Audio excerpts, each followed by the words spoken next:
एके दिवशी आम्ही सकाळच्या पूजा अवसरानंतर चिन्हस्थळीवर पिंड खडकावर आसनी विराजमान होतो. आता पिंड खडकावर चिन्हस्थळीला एकदा आमच्या स्वामींचं काय चाललं होतं, पूजा अवसर चालला होता. निरोपणानंतर खूपच गर्दी जमली. त्यात स्त्रियाही भरणा होता आणि त्या निरोपणामध्ये स्त्रियांची काय झाली, ती खूप गर्दी झाली होती. बऱ्याच स्त्रिया तिथं ऐकायला आल्या होत्या. भक्तिजन दाटीवाटीने बसले होते. तितक्यात सारंग पंडित आमच्या दर्शनाला आले. आता हे सारंग पंडित म्हणजे विद्वान माणूस, आणि त्याला वाटलं या स्वामींच्या भोवताली हे एवढ्या स्त्रिया गोळा झाल्या, एवढे भक्तिजन गोळा झाले असे, म्हणून त्याला रस्ता मिळेना स्वामींच्या दर्शनाला यायला. म्हणून ते थोडेसे काय झाले, मनामध्ये जरा चिडचिड करायला लागले. गर्दीतून आमचे दर्शन घेण्यासाठी यायला त्याला वाटच नव्हती. ती गर्दी आणि त्या गर्दीत उपस्थित असलेल्या स्त्रिया पाहून त्यांच्या स्वभावानुसार त्यांच्या मनात विचार तरळून गेला. आता त्याला नेहमी स्त्रियांच्या बाबतीत राग यायचा. मग ते काय म्हणतात पहा. आता त्यांच्या ज्ञात पारंपरिक शास्त्र संख्येनुसार स्त्रियांचे धार्मिक अधिकार फारच सीमित होते. म्हणजे त्या काळी स्त्रियांना धर्माचा अधिकार नव्हता. ही लोक काय म्हणायचे, पंडित लोक, या स्त्रियांना मोक्षाचा अधिकार नाही, या स्त्रियांना धर्माचा अधिकार नाही, या स्त्रियांना ज्ञान घ्यायचा अधिकार नाही, असं त्यावेळेला खूप परिस्थिती वाईट होती. आणि अशा वेळेला त्या स्त्रिया आमच्या स्वामीच्या दर्शनाला आल्या, भेटीला आल्या, स्वामीचं ज्ञान निरूपण ऐकण्यासाठी आले. त्यांनी फार झाले तर घरच्या देवापुढे दिवा लावावा आणि कुटुंबाच्या सुख समृद्धीची प्रार्थना करावी. त्यांनी फक्त काय करायचं, दिवा लावायचा आणि मुलं बाळ सांभाळायची आणि घरातला स्वयंपाक पाणी करायचं. याच्या पलीकडे दुसरं काही काम करायचं नाही. इतक्या त्यांच्या दृष्टीने धार्मिकला अर्थ होता. आणि त्या स्त्रियांचे साफल्य केवळ चूल आणि मूल एवढ्या पुरतेच मर्यादित होते. मग या स्त्रियांनी काय करते, फक्त चूल आणि मूल एवढंच सांभाळायचं आणि देवापुढे दिवा लावायचा. याच्या पलीकडे यांनी धार्मिक कार्य काहीच करायचं नाही. जे शास्त्र ज्ञान घ्यायचं नाही किंवा काही ज्या काही धार्मिक इतर गोष्टी आहेत त्या काही करायच्या नाही. अशा प्रकारे सार्वजनिक स्वरूपात स्त्रियांनी अध्यात्माची कास धरणे निदान त्यांच्या तरी वृत्तीत होती. म्हणजे ही अशी लोकांची ब्राह्मणाची वृत्ती होती की या स्त्रियांना धर्माचा काहीच अधिकार द्यायचा नाही.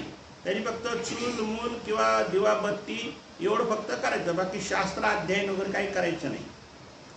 आणि अशी प्रवृत्ती या ब्राह्मणांची. स्त्रियांमुळे झालेली गर्दी पाहून त्यांना मोठा संताप उसळला. आणि सगळी स्त्रियांची गर्दी आमच्या स्वामीच्या भोवती, आणि ते सगळं पाणी ह्यांना रस्ता नाही स्वामीपर्यंत दर्शनाला यायला. म्हणून त्यानं ते काय झाले, जरा संतापले. ते काय म्हणतात पहा. त्याने रोष प्रकट करीत तो मनातल्या मनात काय म्हणतो पहा. या गोल गरगरीत सटव्यांमुळे पाय ठेवायला सुद्धा जागा शिल्लक राहिली नाही. कसे ते ब्राह्मण लोक बघा पहिले, ज्याने काही शब्द वापरले बघा ना. आणि स्वामींना मात्र नागवेली सारखे विडून बसलेत. जशी नागवेली कशी झाडाला वेडा घालून वर चढते, तसे ह्या नागवेली सारखे वेडा घालून बसलेत. म्हणजे त्याला यायला रस्ताच नाही कुठून, म्हणून तो वैतागला. आणि काय काय करायचं याला, धर्म कर्म. याला धर्म कर्म कशाला पाहिजे, बाकीच्या गोष्टी. अध्यात्म म्हणून याचं काय नडणार आहे, यांच्या वाचून काय अध्यात्म काय थांबणार आहे का. आम्ही करतो ना अध्यात्माचं कार्य. मग या बायांना अध्यात्माचं कार्य करून काय करायचंय. खुशाल यांना, आणि तो काय म्हणला बघा, खुशाल यांना बांधून तेलंगणा देशात घेऊन जावे आणि तेथेच त्यांना साडीप्रमाणे कांडून काढावे. किती लोक विचित्र होते बघा. म्हणजे ज्या आईच्या पोटात जन्म घ्यायचं त्याच आईनं असं म्हणायचं. म्हणजे इतकी मनोवृत्ती, वाईट मनोवृत्ती. आणि मग आरामशीर स्वामीच्या सन्निधानात राहावं. मग एकदा बायानं ह्यांना कांडून आणलं की मग आपण देवधर्म करायला मोकळे जातो. कळलं का. आणि कायमची कटकट बी निघून जाईल असं हे विचार करत होते. कळलं. म्हणजे विचार करत आले, बोलले नाही पण मनात त्यांच्याशी विचार आले. मग आता हे देवाने जाणलं नाही यांच्या मनात काय विचार चालले ते. सारंग पंडितच्या मनात चाललेले विचार जाऊन आम्ही निरोपण व्यत्यय येऊ नेत होत्या जमलेल्या स्त्रियांना एवढेच म्हणालो, माता भगिनीनो, यांच्या दृष्टीने तुम्ही फार दोषी आहात बरं, तरी यांची यांची प्रायश्चितपूर्वक क्षमा मागा. आता वास्तविक त्यांनी या स्त्रियांना दोष दिला, म्हणजे त्यांनी प्रायश्चित करायला पाहिजे की नाही. ते देव मुद्दाम उलटे बोलले. का बोलले ते म्हणतात ना, लेकी बोली सुने लागे. मग देव या स्त्रियांना काय म्हणतात की आता तुम्ही असं करा की आता तुम्हाला दोषी म्हणून ते पाहतात ना, तर तुम्ही आता प्रायश्चित करा त्यांच्याजवळ, असं देव म्हणतात. सारंग पंडित मला दचकला असे देव का बोलतात. मनोमन वरमले. स्वतःची चूक त्यांच्या लक्षात आली, ध्यानात आली. स्वतःला सावरीत ते चटकन म्हणाले, नाही की मीच चुकलो आहे, मीच खरं प्रायश्चित करायला पाहिजे.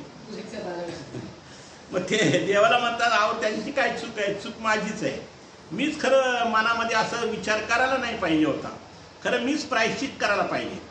सारंग पंडितांना शास्त्राचे ज्ञान होते, कोणत्या दोषानिमित्त कसे आणि किती प्रायश्चित करायची यांची त्यांना समज होती. आता त्याला देवतेचं ज्ञान होतं ना.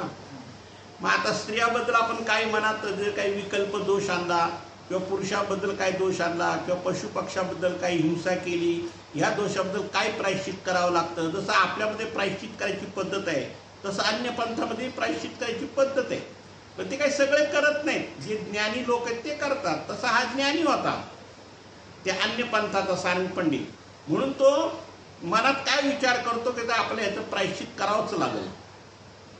तो बाहेरच्या बाहेर स्वतःहून गंगेच्या पाण्यात जाऊन अंगावरच्या वस्त्रांशी पाण्यात जाऊन बसला. बघा हे प्रायश्चित कसं आहे की कपड्यासह तो पाण्यात तास, अर्धा तास, एक तास, एक आपल्या स्वतःच्या वाचेला, तोंडाला, देहाला शिक्षा द्यायची म्हणून तो पाण्यातच जाऊन बसला. ही त्या देवतेची प्रायश्चित करायची पद्धत आहे. कारण आपल्याला नाही का तेव्हा शेण माती लावून प्रायश्चित करा, तसं ते पाण्यात जाऊन प्रायश्चित करतात. बराच वेळ तो पाण्यात बसल्यानंतर बाईसांना त्याची कीव आली.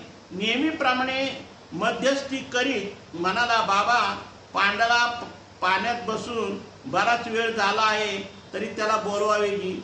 मग देव म्हणतात त्या पांडाला बोलवा म्हणे, म्हणजे सारंग पंडिताला. त्याचं प्रसादक नाम पांडा होतं, तर त्याला बोलवा म्हणे असे देव म्हणतात. देव काय म्हणतात, बाई स्वतःच्या दुष्ट प्रवृत्तीचा पश्चाताप होऊन सारंग पंडित जसा स्वतःहून प्रायश्चित घेतो आहे, त्याचप्रमाणे किती काळ प्रायश्चित घ्यायचं हे तेच जाणतात. आम्ही कशाला म्हणायला पाहिजे, अहो कोणत्या दोषाचा किती प्रायश्चित घ्यायचं, किती वेळ घ्यायचं, किती वेळ घ्यायचं नाही, हे त्यांना ज्ञान आहे. ते त्यांच्या प्रायश्चिताचा टाइम संपला ते आपणहून आमच्या दर्शनाला येतील. आम्ही का म्हणून मध्यस्थी करायची, असं देव बाईसाला बजावून सांगतात. सारंग पंडित जसा स्वतंत्र प्रायश्चित घेतो आहे, त्यानं बोलवण्याची काही गरज नाही, आम्ही बाईसांना म्हणालो.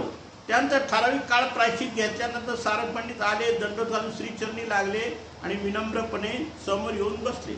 मग त्यांचा तास, अर्धा तास, एक तास जो काही प्रायश्चिताचा काळ होता तेवढा काळापर्यंत ते पाण्यात बसले आणि नंतर स्वामीजवळ विनम्रपणे येऊन शांत बसले. मग त्यांचं जरा डोकं शांत झालं. पहिलं त्या बायांना हे करताना त्या शिव्या देत गेले, पण नंतर त्यांना पश्चाताप झाला. स्वामी बोलले, बडबडले ना. मग स्वामी काय बोलले नाही, फक्त बायानच म्हणले तुम्हीच करा प्रायश्चित. मग त्याला कळून चुकलं की आपल्याला प्रायश्चित करावं ह्या हेतूने स्वामी बोलतायत.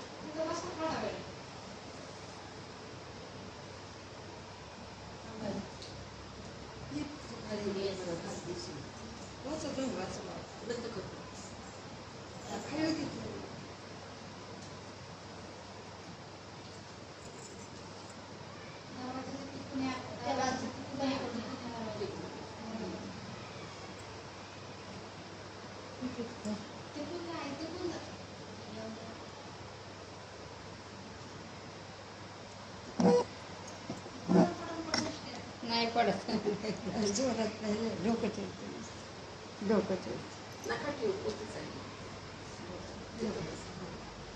तर खाली नाही ना बसता येत.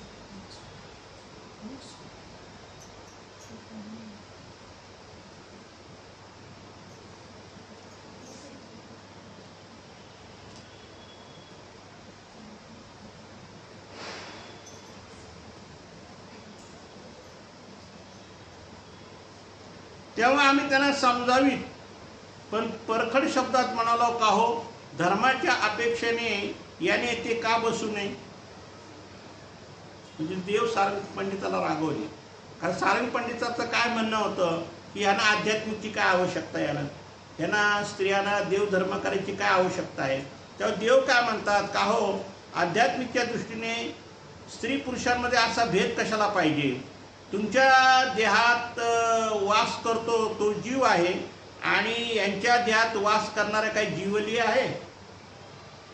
म्हणजे देव काय म्हणतात की पुरुषांच्या ठिकाणी जीव आणि स्त्रियांच्या ठिकाणी काही जीवले आहेत, ते बी जीवच आहेत ना.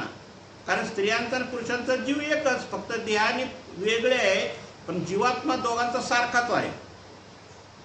तुम्हा पुरुषांच्या उद्धारण करता परमेश्वर वेगळा आहे आणि यांचा उद्धार करणारा परमेश्वर काही कोणी वेगळा आहे का. स्त्रियांचा उद्धार करणारा वेगळा आणि पुरुषांचा उद्धार करणारा वेगळा असं काही परमेश्वर नाही. परमेश्वर एकच आहे आणि दोघांचाही तो उद्धार करणारा आहे. आणि त्यांचा उद्धार करण्यासाठी दुसरा परमेश्वर काही येणार आहे. या तुमच्या व्यावहारिक आणि सामाजिक पातळीवर लिंगभेदानुसार तुम्ही स्त्रियांना जो हीन दर्जा दिलेला आहे, दुय्यम स्थान दिलेले आहे, तुमच्या या शास्त्रानुसार त्यांचे धार्मिक अधिकार सीमित केले असले तरी मोक्ष मार्ग मात्र एकच आहे. हे तुम्ही भेदाभेद केलेले आहे, परमेश्वराने भेदाभेद नाही केले. हे तुम्ही ब्राह्मण लोकांनी सगळं भेदाभेद केलेला आहे. नाहीतर मोक्षाचा अधिकार, मोक्ष मिळण्याचा अधिकार पुरुषांना स्त्रियांना सारखाच आहे, ज्ञानाचा अधिकारही सारखाच आहे. असा भेदभाव कधीच नसतो. पुरुषाइतकी त्यांची पात्रता असते आणि त्यांच्या ज्ञानग्रहण क्षमतेत काहीच फरक नसतो आणि आचरणाच्या बाबतीतही त्यांच्या पुरुषापेक्षा किंचितही उणीव नसते. आणि आचरणात बी ते काही कमी नाही, आचरणात बी काही की ते उणीव नाही.